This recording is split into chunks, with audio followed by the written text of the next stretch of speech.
Newly released memo from Democrats countering claims from House Intelligence Committee Republicans that the FBI abused its surveillance powers by targeting one-time Trump campaign advisor Carter Page in 2016. The Democratic memo released last night argues that the surveillance warrant used to monitor Page was perfectly appropriate. It also reveals the FBI first met with Page back in March 2016, before the controversial Steele dossier on Donald Trump and Russia was written.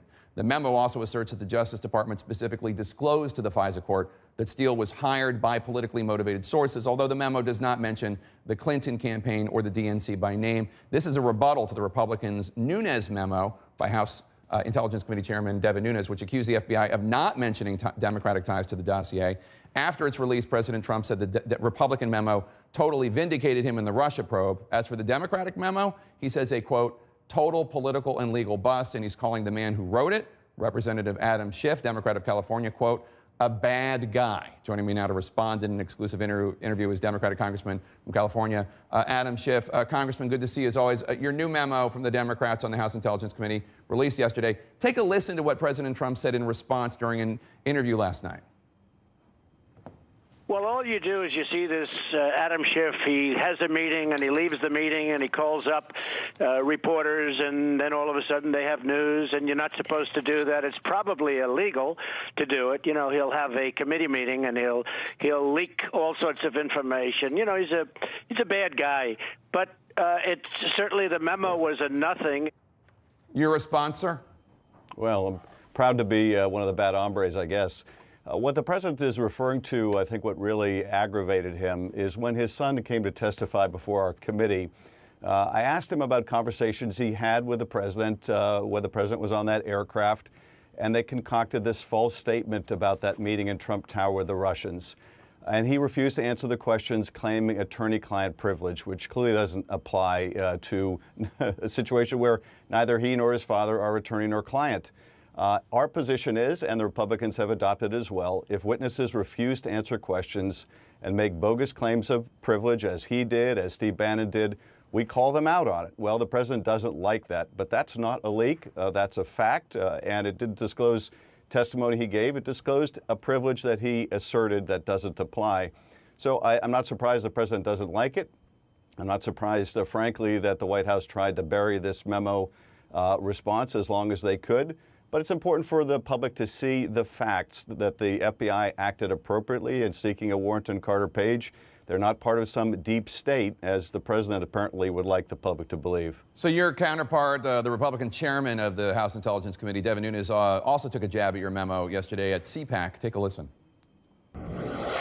What you basically will read in the Democratic memo is they are advocating that it's okay for the FBI and DOJ to use political dirt paid for by one campaign and use it against the other campaign. Your response? My response is that the information that was used in part in the FISA application came from a trusted source, Christopher Steele, someone who is a respected member of British intelligence. And it was part of a full package that was presented to the FISA court, and it would have been negligent, frankly, given what the FBI knew about Carter Page, the history that he had, the fact he'd been a target of Russian recruitment even prior to this, the fact that they went out and interviewed him in March, even before Christopher Steele produced any part of the so-called dossier, that they were acting in good faith and disclosed to the FISA court that those who were funding Christopher Steele's work likely had a political motivation of discrediting the campaign. They didn't disclose, though, that it was from the funded by the Clinton campaign and the DNC. For our listeners who aren't familiar with a FISA court, it's a closed, private, secret process where the Justice Department and the FBI are supposed to present all information they can to get the warrant, but there isn't a defense attorney there. Wouldn't it have been better in retrospect if they had disclosed everything, not just that it was political opponents of the president or of then candidate Donald Trump, but that it was Hillary Clinton's campaign and the DNC? Wouldn't that have been better? Well, 2 points, Jake. First, it's ironic that the Republicans would attack the FBI for following their procedures, which require that they minimize the names of U.S. persons and U.S. entities that are not the subject of a warrant. So even Hillary Clinton and Donald Trump are referred to as Candidate 1 and Candidate 2. They're supposed to mask the identities of people. The second point, Jake, that it's very important for people to know is The issue is, what did Christopher Steele know? What did he know that might influence him, that might bias him? Christopher Steele did not know who was paying, who the client was, who was paying the freight. And so what the FBI properly reported is what they suspected, what Christopher Steele may have suspected, and they masked it appropriately. That's what they're supposed to do. And to suggest otherwise, to take issue with Frank, and I've been on the committee now for 10 years, Jake, this is the first time the Republicans have ever taken an issue with any FISA application. I don't think it's a coincidence that it serves the president's interest to do so here, but the FBI acted appropriately. Would there have been a warrant, a FISA warrant granted without the inclusion of the Steele dossier? I think, and the only testimony we have on this is that it was a part of the complete whole of the application, and all the parts were important. So I don't know that I can answer that, except to say I think it was important. I'll also say this, though. There's been a lot made about the fact that some of the Steele reporting at the time it was included was uncorroborated. That's true of almost every warrant application. If search warrant applications and criminal wiretap applications and FISA court applications could only rely on things that were proven and verified, you'd have very few of them.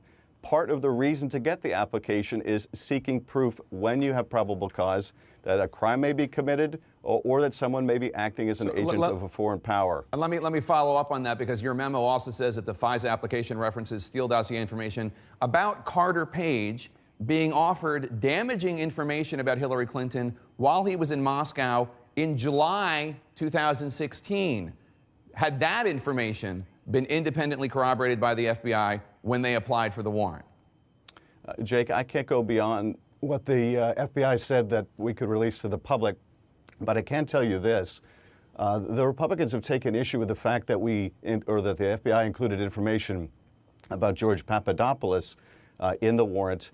That information did disclose that the Russians had communicated with Papadopoulos, someone who occupied the same position of foreign policy advisor in the Trump campaign, that they had dirt on Hillary Clinton, that they wanted a relationship, and they previewed the dissemination of that information, which the court could see was taking place in real time at the time that the FBI appeared before the FISA court. That was directly relevant to whether they were doing the same thing with Carter Page. All right, Congressman Schiff, thank you so much. Always good to have you.